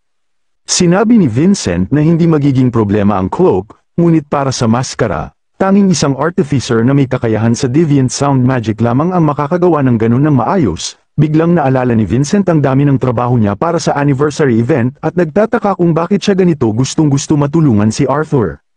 Nagpasalamat si Arthur at sinabi niya na gusto niyang makabayad. Ngunit wala siyang pera at nag-iisip ng paraan kung paano siya makakabayad sa tulong ni Vincent. Sinabi ni Vincent na wala siyang kailangan, dahil ang kanyang ama ay malaking tulong sa kanya simula nang magsimula siyang magtrabaho sa kanya, at dahil din sa mga training na ibinibigay niya sa kanilang mga gwardya, ang mga pagnanakaw at away sa auction house ay pinakamababa na ngayon. Sinabi ni Arthur na gusto niyang tulungan ang kanyang kapatid na mapabilis ang kanyang awakening sa pamamagitan ng isang paraan na natuklasan niya kamakailan. Kapag natulungan niyang magising si Ellie, matutulungan din niya si Lily. Alam niya na hindi pareho sila ng magulang na mage. Ngunit naniniwala siyang matutulungan niya ang kanyang anak na magising at makapag-aral sa Cyrus Academy. Matapos nito, nagtitraining si Arthur sa kanyang kwarto, ngunit kahit na tumagal na siya ng oras, ilang segundo pa rin siya nakakagamit ng kanyang kasanayan. Iniisip niya si Elder Virian at ang direktor, at tumayo ulit siya. Iniisip na hindi pa sapat ang kanyang natutunan, pagod na pagod siya at nakahiga sa sahig. Iniisip na sa anumang buhay na ito o sa nakaraan, kailangan niya ng lakas upang protektahan ang mga taong mahal niya. Naaalala ni Arthur ang isang madilim na gabing nangyari sa kanyang nakaraang buhay. Pinuntahan niya ang kanyang ama, ngunit nagulat siya nang makita niyang pinatay ito ng isang tao, umiyak siya ng labis, ngunit wala ni isa mang tumulong sa kanya, at ang mga pulis na nandoon ay nanatili lamang, hawak ang baril na ginamit sa pagpatay. Iniisip niya na sa pagkakataong ito, hindi siya maghahangad ng paghihiganti, kundi ng lakas upang maprotektahan ang mga mahal niya sa buhay. Habang ito ay nangyayari, dumating si Sylvie kay Arthur at nagsabi na ang kanyang pamilya ay bumalik na mula sa kanilang mga lakad. Pumunta si Arthur sa ibaba at nagtanong si Alice kung anong sinabi niya kay Vincent, na siyang nagbigay ng ideya na gawing mage si Lily. Sinabi ni Alice na kahit na isang biro lang ito, medyo hindi maganda. Pumansin naman si Helstea at sinabi na kung ito ay isang biro, tila lumampas na siya sa hangganan. Sumagot si Arthur na hindi siya magbibiro tungkol dito. Dumiretso sila sa sala at pinaupo si Lily at Ellie sa tabi ni Arthur. Inutusan niya silang maghinga ng malalim at mabagal, na may tamang ritmo, upang madama nila ang mana. Binigyan niya sila ng halimbawa kung paano huminga at pagkatapos ay humiling na isara nila ang kanilang mga mata at makita ang mga magagandang ilaw na dumadaan sa dilim. Si Ellie ay nakakita ng mga ilaw ngunit agad silang nawala nang huminto siya sa paghinga. Si Lily naman ay nag-alala na hindi siya nakakita ng mga ilaw at tinanong kung may mali sa kanya. Sinabi ni Arthur na ito ay dahil hindi mage ang kanyang mga magulang, kaya't tatagal pa bago siya maging isang mage. Nagtanong si Alice kung anong layunin ni Arthur sa mga ginagawa niya, at sinang-ayunan siya ni Helstea, ngunit inamin nila na ang pagtuturo sa isang bata ng awakening bilang mage ay hindi pa nangyayari sa kanilang mga panahon. Sinabi ni Arthur na ang tanging paraan para mangyari ito ay ang kanyang kakayahan na makipag-ugnayan sa lahat ng elemento. Sinubukan muli ni Arthur ang kanilang ginagawa at sinabihan niya sina Ellie at Lily na maaaring makaramdam ang kanilang katawan ng kaunting init. Gayunpaman, hinimok niya silang magpatuloy at sundin ang kanyang sinasabi na patuloy sa paghinga. Dahil dito, nakita na ni Lily ang liwanag, at ganoon din si Ellie. Sinabihan sila ni Arthur na sa kanilang isipan ay tipunin nila ang mga bilog na liwanag. Dagdag pa niya, ang mga maliliit na liwanag na iyon ay kanilang mga kaibigan, at kailangan nilang magtipon upang maging masaya. Pagkatapos ng ilang oras ng pagsasanay, naging pagod na ang mga bata, at sinabi ni Arthur na yun lang ang kaya niyang ituro sa araw na yun. Tuwang-tuwa ang mga magulang ni Lily at tinanong si Arthur kung magiging mage ba talaga ang kanilang anak. Sagot ni Arthur, kailangan ng ilang taon pa. Si Helstea, emosyonal, niyakap si Arthur at nagpasalamat sa kanya. Nagsisisi na nagtaka pa siya, dahil sa kanya, magkakaroon ng maraming pagkakataon si Lily. Tuwang-tuwa si Lily at pumunta kay Durden, na masaya ring umiiyak. Ginugol niya ang kanyang mga umaga sa pagsasanay. Tinutulungan ng kanyang kapatid at si Lily na maging mas malapit sa kanilang awakening, at nagkaroon ng masayang mga sandali kasama ang pamilya. Gayunpaman, ang kanyang pangarap na maging mas malakas ay hindi nawala, kaya't patuloy siyang nagsasanay. Alam na hindi na siya magkakaroon ng maraming pagkakataon sa hinaharap. 2 buwan ang lumipas at sa wakas, oras na upang babalik na ang Twin Horns. Tuwang-tuwa sina Ray at Alice, at sinabi ni Ray na hindi lang siya ang excited. Dahil si Arthur ay naghihintay na sa gate, hindi na makapaghintay. Biglang lumitaw si Sylvie mula sa likod at binanggit na hindi na siya maliit para magkasya sa kanyang balikat. Isang tao ang kumatok sa pinto, at binuksan ni Arthur ang pinto. Nakatagpo ng isang emosyonal na anghela na niyakap siya at nagsimulang umiyak. Sinabi ni Durden na bitawan siya, at binitiwan siya ni Angela. Nagsasabi na nakakaramdam siya ng labis na emosyon. Tumingin si Arthur kay Durden at sinabi na tila lumaki siya. At umiyak din si Durden ng masaya. Si Adam ay nakatingin mula sa likod, na binanggit na ang plano ay magpakita ng masayang mukha sa bata, ngunit ngayon, nag-iiyak sila. Tanong niya kung walang makakapansin sa Black Mana Beast na nakabitin sa balikat ni Arthur. Sinaktan siya ni Helen na huwag na lang siyang pansinin, at nagsabi na natutuwa siya sa kanilang muli pagkikita. Masaya si Helen na lumaki na ito at lalong pumogi. Pumansin si Adam, na nagsabing siya ang nag-iisa na hindi umiiyak at nagbigay ng dahilan na hindi niya kasalanan. Ngunit handa siyang manatiling matatag. Biglang tumakbo si Jasmine mula sa likod at niyakap si Arthur, na nagdulot ng pagkagulat sa lahat. Humingi siya ng paumanhin kay Arthur dahil hindi niya siya nailigtas noon, at ito ay nagdulot ng luha kay Adam. Habang pinapanood ni Ray at Alice ang mga nangyayari, napansin nila na ang kanilang mga mata ay punong-puno ng luha. Tinanong ni Vincent si Ray kung hindi ba nila kailangan ng mga conjurers, at sumagot si Ray na mayroon na silang mga conjurers tulad ni Angela at isang wind conjurer na magpapalitan sa mga gawain tulad ng detection at pagtatayo ng panangga sa paligid ng auction house. Dagdag pa rito, si Durden ay mamamahala sa mga pangunahing entrada. Sinabi niya na kung lalagyan nila ng mga conjurers, baka magmukhang naghahanda sila para sa digmaan. Nagpasalamat siya kay Ray at sa kanyang mga dating kasama sa partido dahil tinulungan nila siya sa seguridad. Nagpatuloy si Ray at sinabi na dahil nandyan sila, nagkaroon siya ng pagkakataon na ilagay ang ilan sa ibang mga gwardya sa labas ng block, at sila ang magiging unang tutugan sa anumang banta, kaya magiging ligtas ang mga bisita at hindi masisira ang auction house. Alam ni Vincent na nagbibiro si Ray, ngunit pagkatapos ng kanyang mga karanasan sa mga mages, mas pinili niyang mag-ingat at huwag magtiwala agad.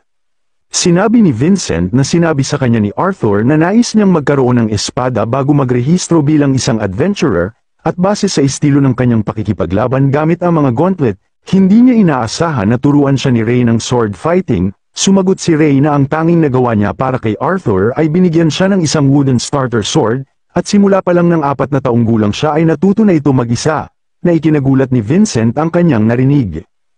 Nabanggit ni Ray na kahit sinabi ni Arthur na siya ay self-taught, may mga pagkakataon sa kanilang mga sparring na parabang nagpapalabas siya ng isang malakas na presyon, at may ganitong uri ng tiwala na parang siya ay nakipaglaban na ng maraming dekada. Sinabi ni Vincent na hindi pa umaabot sa 1 dekada ang buhay ni Arthur, kaya't baka binibigyan siya ng labis na papuri, ngunit binanggit ni Ray na may mga pagkakataon din na parabang natatapilok si Arthur o nagkakamali, na parang hindi pa sanay sa kanyang katawan, at sinang-ayunan nito ni Vincent, na ang dahilan ay dahil sa maagang puberty. Nagtanong si Ray kung maaari na silang bumaba dahil ang lahat ay naghihintay na. Nang bumaba sila, tinanong ni Helstea kung paano ang 2 matandang lalaki pa ang huling maghahanda. Si Vincent ay nagulat at nagpapasalamat sa kanilang mga hitsura, at sinabing maganda silang lahat, ngunit nagsisi siya na pinagawa niya ang lahat na magsuot ng itim at puti.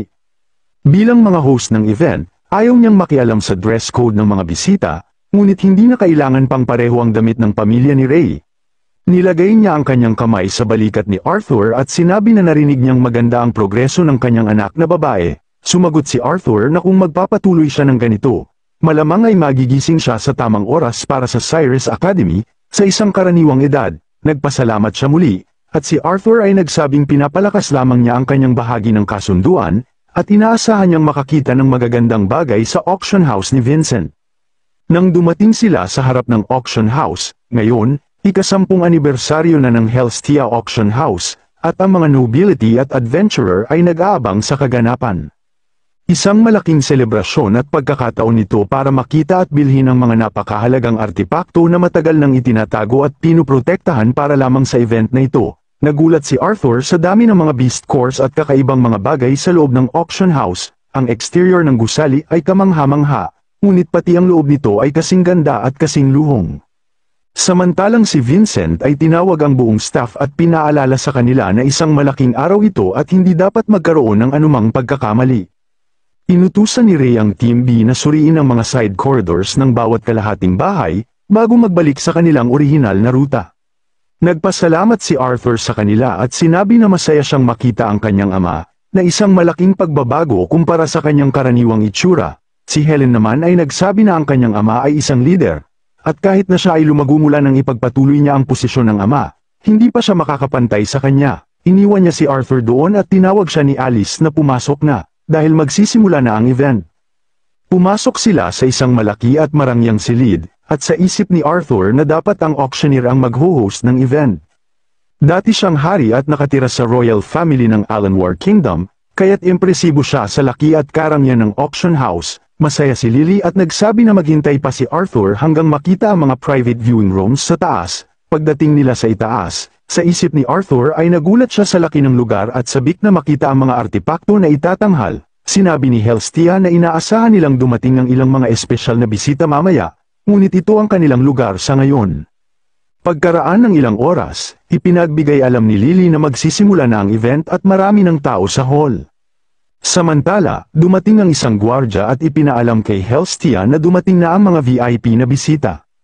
At ipinakilala ni Vincent ang VIP na bisita, na sina Majesty Blaine Glader, Majesty Priscilla Glader, at kanyang anak na si Prince Curtis Glader, at Princess Kathleen Glader. Naramdaman ni Arthur ang parehong pakiramdam tulad ng kay Inalanwar nang siya ay naroroon sa presensya ng mga maharlika. Lahat sila ay yumuko at nagbigay galang. Sinabi ng hari na hindi niya alam na ibabahagi niya ang lugar sa mga bisita, humingi ng paumanhin si Vincent at sinabi na naaalala niyang nais niyang muling makatagpo ang kanyang pamilya, at iniisip niya ngayon ang tamang pagkakataon para doon. Ipinakilala niya ang kanyang asawa at anak, pati na si Alice bilang asawa ng kanyang malapit na kaibigan at ang kanilang mga anak.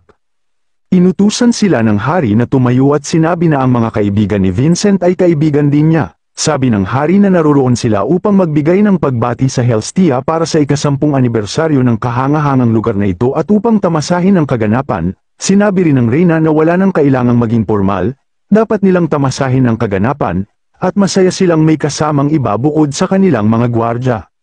Samantala, lumitaw si Sylvie at sinabi ng reyna na ito ay isang cute na maliit na mana beast na mukhang reptilya ngunit mas matalino. Sinabi ni Arthur na ito ay bagong hatch lamang ng ilang buwan, at ang pangalan niya ay Sylvie. Tinanong siya ng hari kung ito ay ang kanyang bond at sinabi niyang siya ay maswerte dahil mahirap mag-alaga ng mga batang hayop, ngunit mukhang masunurin ito. Sinabi ni Arthur na kaya nilang makipag-communicate ng mental, kaya mas tulad ito ng isang kasunduan kaysa sa pagiging masunurin. Bigla, may isang tao na nagulat nang marinig ito mula sa likod at tinanong kung siya ba ay may pantay na kontrata sa mana beast na ito.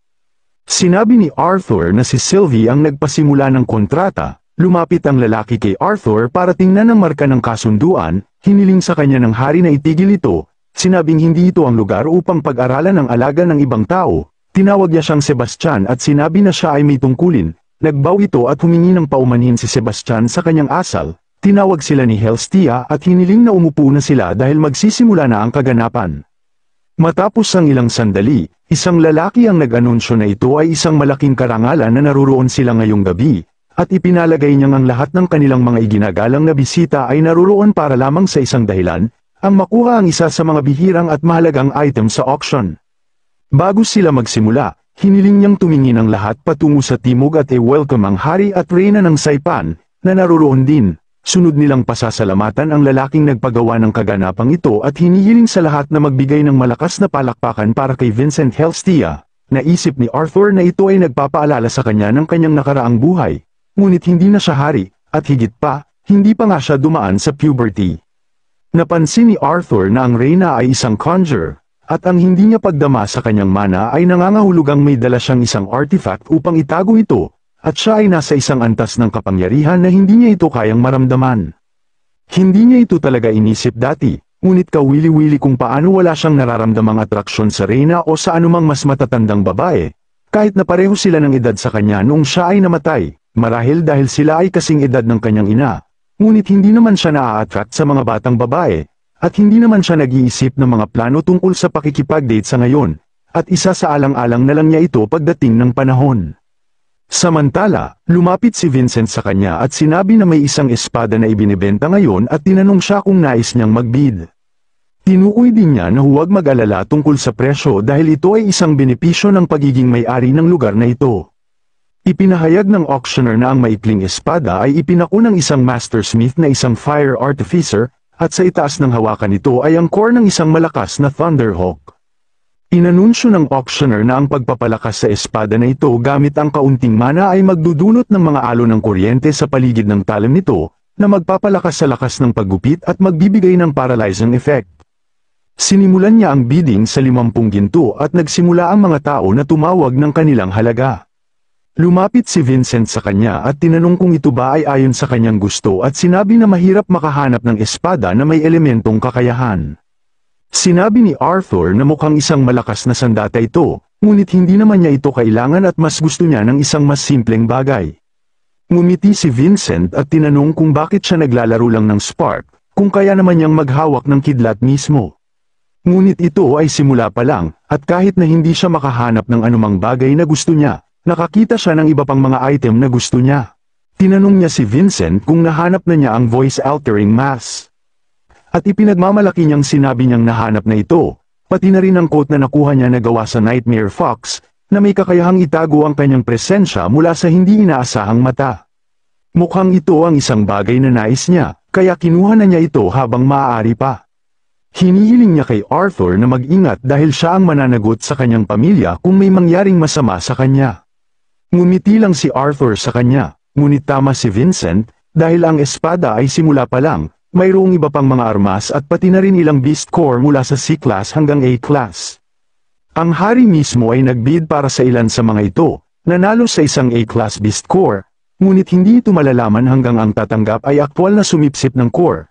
Kung naglalaman ba ito ng kalooban ng isang hayop, bigla napansin ni Arthur na wala na si Sylvie. Tinatanong niya si Lily tungkol dito at sinagot ni Lily na naruroon siya kanina. Bigla niyang nakita si Sebastian na sinusubukang kunin siya, at malapit na niyang mahawakan ngunit mukhang natatakot si Sylvie. Naisip ni Arthur na kailangan niyang kontrolin ang sarili dahil siya ang court mage ng royal family. Nakita siya ni Sylvie at tumakbo papalapit sa kanya, ngunit tumalikod lang si Arthur at umalis kasama si Sylvie. Sinabi ni Sebastian na ang isang karaniwang tao mula sa probinsya ay walang karapatang makipaglaro sa isang espesyal na nilalang tulad ni Sylvie. Tinanong siya ni Arthur kung ano ang sinasabi niya, at sinagot ni Sebastian na si Sylvie ay magiging kanya balang araw. Tinitigan siya ni Arthur ng galit at sinabing ulitin ang kanyang sinabi. Samantala, nadismaya si Vincent na wala man lang nagustuhan si Arthur mula sa mga iniaalok. Kahit na mukhang simple lang ang gusto nito, isang dekalidad na espada, walang labis na kagandahan o kakaibang kapangyarihan. Napaisip si Vincent na baka may makikita sila sa storage. Biglang dumating ang hari at tinanong siya ni Vincent kung nag-e-enjoy siya sa gabi. Sinabi ng hari na hindi siya makapaniwala kung paano nila nakuha ang isang A-class beast core mula sa isang silvercoat bear. Ngunit lubos siyang nasiyahan sa kanyang pagbili. Habang nagpapasalamat ang hari, biglang naramdaman sila isang nakamamatay na aura na kumakalat sa paligid. Kahit na hindi ito direktang nakatuon sa kanila, napaluhod si Vincent sa sahig, hinawakan ang kanyang leeg, at nagtataka kung ano ang nangyayari. Dumating ang mga gwardya at sinabihan ng reyna na manatili sa likod, ngunit sinabi nitong protektahan ang mga bata at huwag mag-alala sa kanya. Hinugot ng hari ang kanyang espada at sumigaw, tinatanong kung sino ang nangangahas na tangkain ng royal family at pinasusuko ang sarili. Habang naghahanap sila sa paligid, si Sebastian ay natakot, nadismaya si Arthur, na siya pala ang may gawa, habang si Vincent ay unti-unting bumalik sa normal at nagtatanong kung ano ang nangyari. Dumating sina Ray at ang grupo nito upang alamin kung maayos lang ang lahat. Sinabi ng gwardya na nasuri na ang silid at maayos naman sila, ngunit inatasan ng grupo ni Ray na suriin ang taas. Habang nananatiling tahimik si Arthur, hindi niya masabi na siya ang may gawa ng kaguluhan. Maya-maya, dumating ang isang lalaki at iniulat na nahuli na ang isang nanghimasok ni Kapitan Ray, kaya maayos na ang lahat. Pasimpleng nagpasalamat si Arthur sa intruder sa kanyang isipan, iniisip na ang sakripisyo nito ay hindi nasayang. Tinawag ng gwardya si Sebastian at tinanong kung paano siya natumba dahil lamang sa isang bahagyang pananakot mula sa isang intruder. Sinabi ni Sebastian na nadulas lang siya, ngunit nakatitig siya kay Arthur, na tumitig pabalik sa kanya. Nagpatuloy ang auction, at inanunsyo ng tagapagpatakbo na ang huling item para sa gabi ay isang Infant World Lion. Ipinaliwanag niya na ang Adult World Lion ay maaaring maging isang makapangyarihang B-class mana beast, at kung aalagaan ng maayos, maaaring umabot pa ito sa A-class. Nagsimula ang bidding sa 500 gold coins. Ngunit agad itong itinaas ng hari sa 1,000 coins, dahilan upang tumahimik ang lahat. Sabi ni Vincent sa hari, na mukhang walang gustong lumaban sa sarili nilang hari, at binati niya ito. Ang isang puting gintong tablet ay tila higit pa sa patas. Kaya nagpasalamat si Vincent sa konsiderasyon at kagandahang loob ng hari, at tinanong niya ang hari kung ano ang plano niya para sa bagong royal na alaga, kung siya ba mismo ang magpapasunod dito. Tugon ng hari, kahit na nakakaakit magkaroon ng bond, iniisip niyang ibigay na lang ito kay Cortez. Nang matapos ang auction, sinabihan ni Vincent si Arthur na andito na ang kanyang hiningi maliban sa espada. Naisip niya na mas maganda magtingin-tingin muna siya baka may makita siyang gusto niya. Lumapit ang hari kay Arthur at tinanong kung plano nitong kumuha ng mga leksyon sa espada, sabay alok ng friendly sparring sa anak niyang si Curtis balang araw, ngunit binastos ni Sebastian si Arthur, sinasabing magdadala ng masamang ugali si Curtis kung makipagsabayan ito sa isang commoner. Sinagot ni Arthur na isa lamang libangan ng espada para sa kanya, at hindi siya umaasa na malalampasan ang kakayahan ni Curtis. Samantala, dumating si Ray, at tinawag siya ni Vincent dahil nais siyang makita ng hari.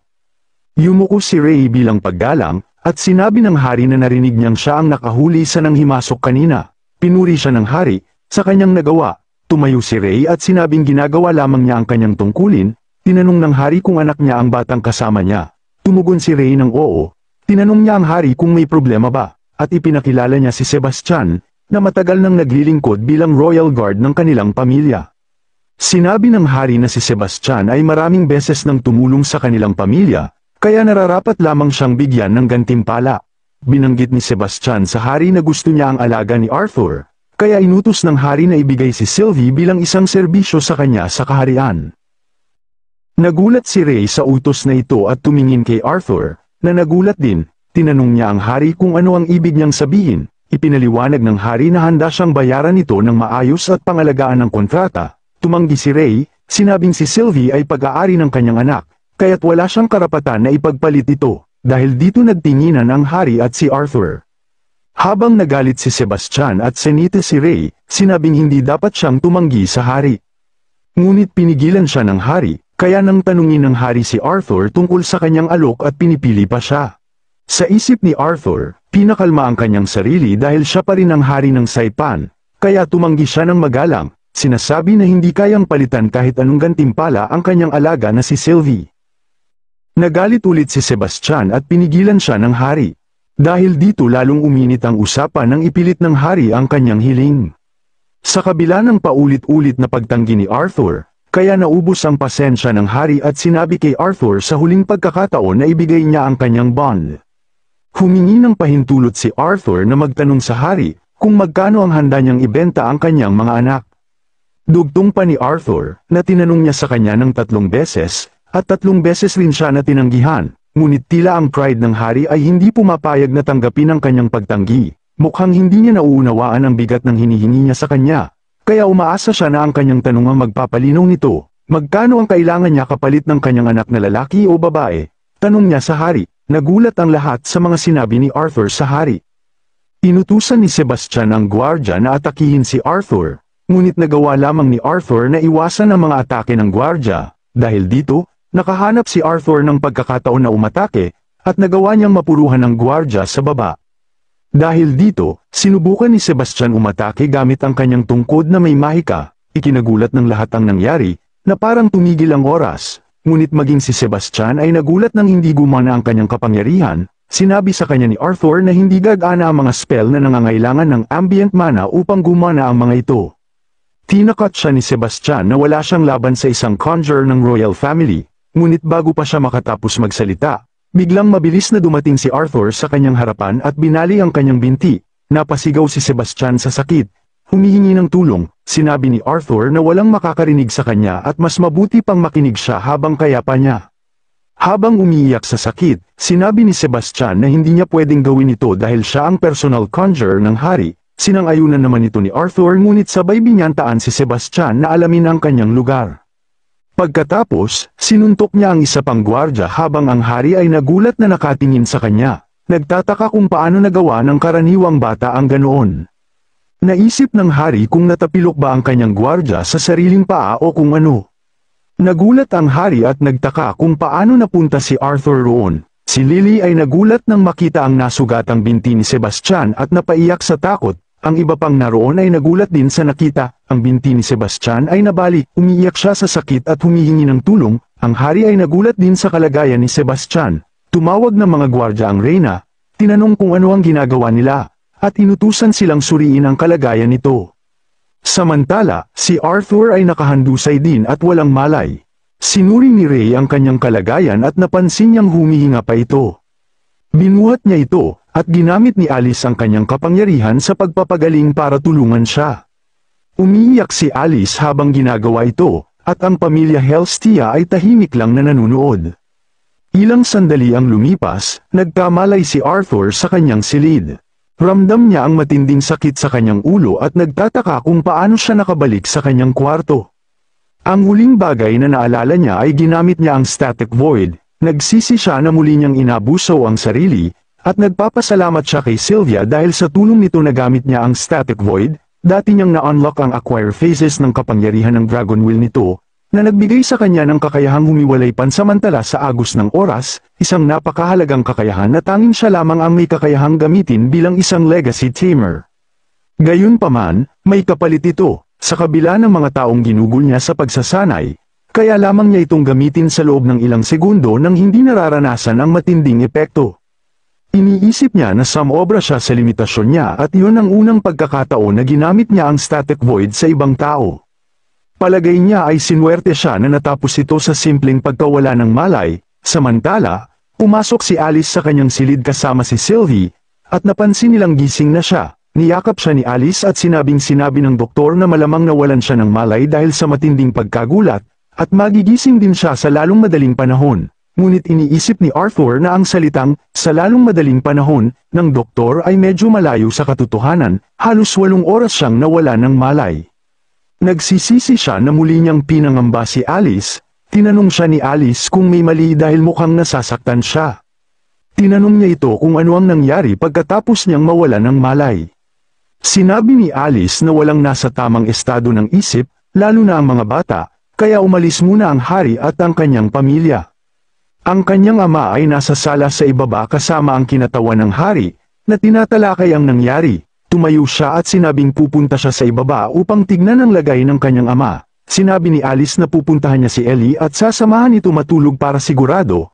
Tinanong siya ni Alice kung talagang ayos na siya, at sumagot siyang ayos na siya ngayon at inutusan siyang magpahinga. Sinabi niya kay Sylvie na sumama na kay mama at bababa muna siya. Narinig niya ang boses ni Ray na nagsasabing na hindi ito isang bagay na maaaring mabayaran ng pera. Ang anak ko ay muntik nang mapatay ng mga gwardya. Pumasok siya sa silid, at nagulat si Ray nang makita siyang naroon. Tinanong siya kung ano ang nangyayari, at sinabi nito na ang kinatawan ng hari ay nagbigay lamang ng ilang gintong barya bilang simbolo ng paghingi ng tawad ng hari sa sinasabing maliit na insidente. Tumayo ang lalaki at tinanong siya kung siya ba si Arthur Ruan. Nagpakilala ang lalaki bilang si Jasper Cogwright at sinabi niyang naroon siya sa utos ng kanyang kamahalan upang magpahayag ng lubos na pakikiramay sa nangyari. Napagpasyahan ni Arthur na magkunwaring biktima at nagpasalamat siya kay Jasper sa pagpunta roon. Sinabi ng hari na naipaalam na niya sa ama ni Arthur ang halos lahat ng nangyari, ngunit nais din niyang ipabatid sa kanila na ang 2 gwardya na umatake sa kanya ay tinanggal na sa kanilang mga posisyon. Tinanong ni Ray na muntik na mamatay ang kanyang anak, kung ang ginawa ba ng hari ay parang pagtapik sa kamay at pagkatapos ay basta na lamang pinaalis ang mga ito. Sinabi ng kinatawan na ang anak niya ay nagsalita ng hindi nararapat sa harap ng kamahalan, nagkatitigan silang dalawa, at sinabi ni Arthur, hindi naman mali si Ginoong Cogwright, siya rin ay lumagpas sa linya. Bukod pa rito, sinabi niya na hindi naman siya nasaktan kaya mas mabuti pang tapusin na ang usapang ito. Nagtanong si Arthur tungkol sa conjurer na may nabaling tuhod. Sinabi ng kinatawan na si Sebastian ay tinanggal na rin sa posisyon nito, at ang natamo nitong pinsala ay kasalukuyang ginagamot. Tinanong niya kung nasuri ba nila kung ano talaga ang nangyari sa kanyang binti. Sumagot ang kinatawan na nang magising si Sebastian, iginiit nito na si Arthur mismo ang nagtamo ng nasabing pinsala sa kanya. Sumigaw si Ray at nagtanong kung paano yun magkakaroon ng katuturan. Sinabi ni Ginoong Cogwright na tapusin niya muna ang paliwanag, ipinaliwanag niya na base sa bakas ng mana sa kanyang tungkod, naniniwala silang ang mana na inilabas mula sa unang gabi na may umakto ng labis ay nag-ricochet at nakialam sa spell ni Sebastian. Naisip ni Arthur kung talagang ganito na lang matatapos ang lahat, at saka siya umalis. Makalipas ang ilang sandali, binigyan siya ni Ray ng pera at sinabi na siya ang muntik ng mamatay, at saka kakailanganin niya ng pera kapag nagsimula ka bilang adventurer. Pagkatapos, iniisip niyang ang nangyari kay Sebastian ay natapos ng walang masyadong problema, ngunit naalala niya na isa pa rin siyang bata sa mundong ito. Gayunpaman, magiging iba na kapag nasa mga pakikipagsapalaran na siya. Sinuri niya ang mga bagay na ibinigay ni Vincent at naisip niyang baka pwede na siyang maging mas malaya. Kinabukasan, pumunta sila sa Twin Horns at ibinahagi ang tungkol sa pakikipagsapalaran ni Arthur. Tinanong nila kung sino ang gustong sumama sa kanya. Tumanggi si Adam at sinabing hindi niya hilig ang pagiging tagapag-alaga. Dagdag pa niya, sa ugali ni Arthur, baka patayin siya nito habang natutulog balang araw. Lahat ay sumang-ayon. Habang natawa lang si Arthur sa komento nito, sinabi ni Ray na umaasa siyang sina Durden o Helen ang sasama kay Arthur. Dagdag pa niya, hindi sila makakapagbigay ng malaki, ngunit si Alice at siya ay handang magbigay ng anumang kapalit kung gagawin nila ito para sa kanila. Sinabi ni Durden na pamilya sila, at ikalulugod niyang samahan si Arthur at masaksihan ang kanyang paglaki. Sinabi rin ni Helen na hindi nila ito gagawin para sa pera. Bukod dito, Nakakuha naman sila ng maraming kayamanan mula sa huli nilang pagsalakay sa isang dungeon. Biglang nagulat ang lahat nang si Jasmine mismo ang nagpresentang sumama kay Arthur. Maging si Angela ay nagulat dahil alam nilang kinasusuklaman ni Jasmine ang mga escorting mission higit pa kay Adam. Sinabi ni Jasmine na gagawin niya ito para kay Arthur. Sinabi naman ni Helen na siya ang pinakaangkop na tao para protektahan ito. Si Durden ay dalubhasa sa mga defensive na spell at area of effect na angkop para sa malalaking grupo. At ang proteksyon ay hindi rin ang pinakamalakas na aspeto ni Helen. Tinanong ni Alice si Jasmine kung sigurado siyang kaya niyang gawin ito, at tiniyak naman ni Jasmine na ayos lang siya. Sinabi rin ni Adam na hayaan na nilang si Jasmine ang sumama, dahil siya lamang ang augmenter sa grupo na may elemental affinity. Naabot niya ang light orange stage noong nakaraang taon, at dahil sa kanyang wind attribute, siya ang pinakaangkop sa misyon. Pumayag din si Durden at sinabi na gusto niyang samahan si Arthur, ngunit wala namang saysay na dalawa sila. Sinabi ni Ray na baka siya na ang sumama sa susunod na pagkakataon. Ngumiti si Arthur at sinabing siya ang bahala kay Jasmine ngayon, at ngumiti rin si Jasmine pabalik. Pagkatapos nito, umuwi na sila at nagalit si Ellie nang makita si Lily na nag-iensayo nang wala siya. Naalala ni Arthur na si Lily ay kaya nang mag-meditate ng mag-isa kahit hindi siya naglalagay ng mana sa kanya. Kung magiging matyaga si Ellie sa pag-meditate, maaaring magising ang kanyang kakayahan sa edad na 7 o 8. Iniisip din ni Arthur na baka mas mabuti nang hindi siya magising ng maaga, dahil ayaw niyang makuha nito ang sobrang atensyon. Sinabihan ni Arthur si Ray at tinanong kung bukas ang auction house dahil nais niyang pumili ng espada, dahil hindi niya nagawa ito nung huli silang pumunta doon. Sa parehong oras, ang mga magulang ni Lily, na nagtatrabaho sa auction house, ay naghihintay sa kanila. Ito ang unang beses na nakita niya ang mga ito mula nang mangyari ang insidente, at sinalubong siya ng maraming tanong tungkol sa kanyang kalusugan. Sinubukan niyang tiyaking maayos siya at masaya siyang tapos na ang lahat, ngunit hindi natuwa ang mga ito sa naging tugon ng hari sa insidente. Sigurado si Vincent na pansamantala lamang ang pagtanggal sa mga gwardya at hindi magtatagal ay ibabalik na rin sila sa posisyon nila. Sumang-ayon din si Ray. Ngunit inantala ni Arthur ang usapan at sinabing nandito sila para humanap siya ng espada para sa kanyang application test sa Adventurers Guild. Sinabi ni Vincent na sundan siya. Ngunit maaaring abutin ng kaunting oras bago makahanap ng gusto ni Arthur. Pumasok sila sa isang malaking tindahan, at namangha si Arthur sa laki nito. Sa simula ay natuwa si Arthur, ngunit di nagtagal ay nadismaya siya. Napakaraming uri ng espada, ngunit wala ni isa ang gusto niya. Iniisip niyang ito ay dahil karamihan sa mga mandirigma sa mundong ito ay augmenters, napakaraming two-handed swords at malalaking one-handed swords. Ngunit wala siyang makita na akma sa kanyang mas maliit na katawan. Naisip niyang sumuko na lang at maghanap ng mas kakaibang sandata. Pagkatapos ng ilang sandali, nakita niyang may hinahanap si Sylvie. Tinanong niya kung may nakita itong kahit ano. Kinuha ni Sylvie ang isang baston at sinabi ni Arthur na hindi yun ang hinahanap niya. Hindi niya alam kung ano ang gagawin niya sa baston, ngunit naramdaman niyang mabigat ito, at ang balanse nito ay hindi pangkaraniwan para sa isang baston, na parang espada ito. Sinubukan niyang tanggalin ang sheath nito, ngunit hindi ito bumukas. Inisip niya kung kailangang lagyan ng mana para magamit ito. Patuloy niyang sinubukan ang teorya gamit ang lahat ng elemento na kaya niyang gamitin. Ngunit nananatiling nakasara ang espada. Makalipas ang ilang sandali, napagod na si Arthur at nagtataka kung paano ito mabubuksan kung hindi sa tulong ng partikular na elemento. Tumingin siya sa kanyang braso, na natatakpan ng balahibo ni Sylvia, at ginamit ang beast will nito upang buksan ang espada. Madali niyang nahugot ang espada, at habang tinitingnan ng translucent na steel blade nito, hindi niya maiwasang humanga. Sinubukan niyang gamitin ang ilang sword techniques at natuklasan niyang napakaganda ng espada, sobrang ganda para maituring na sandata.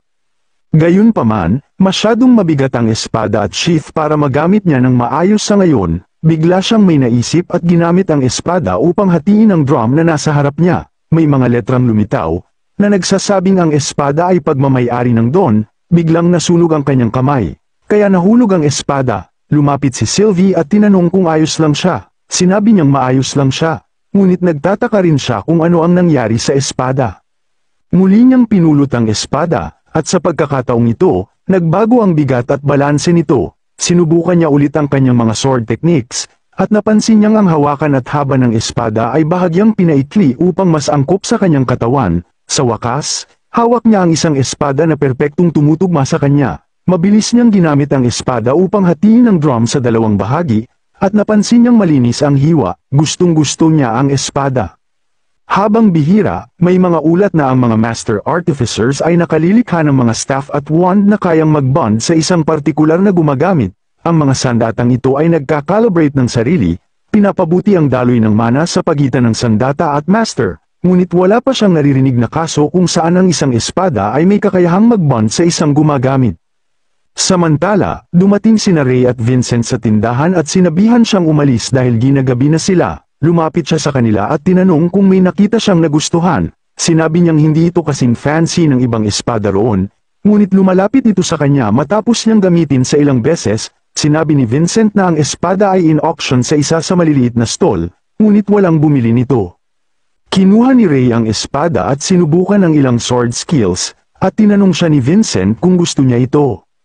Sinabi niya na medyo off ang weight distribution, marahil dahil sinubukan ng gumawa na gawing magaan ito. Gayunpaman, iniisip ni Ray na babagay ito sa kanya. Tinanong din siya ni Vincent tungkol sa stick na nakuha niya. Nagulat si Arthur na hindi niya alintana ang stick sa kanyang baywang, nagdahilan na lang siya na nadapa siya dito pabalik at napansin niyang matibay ito. Kaya inisip niyang magagamit ito bilang practice tool. Hindi maalala ni Vincent na nakita na ang stick dati at humingi ng pahintulot para suriin ito. Tinanong niya ang assistant kung may tala tungkol dito. Sinabi ng assistant na naaalala niya ang stick na yun at ibinahagi ang isang kwento tungkol sa isang matandang lalaki na itinapon ito sa kanya habang sinasabing walang karapat-dapat dito. Sinuri ito ng maraming inspektor ngunit wala silang natagpuan. Maliban sa pagiging isang matibay na baston, medyo kakaiba ito, at maaaring kailanganin nilang maghanap ng mas mataas na antas ng artificer upang masuri ito ng maigi. Tinawag ni Arthur si Vincent na Uncle Vincent sa unang pagkakataon at humingi ng pahintulot na kunin ang tungkod dahil medyo gusto niya ito. Masayang pumayag si Vincent na ibigay ito at natuwa rin dahil tinawag siyang uncle ni Arthur.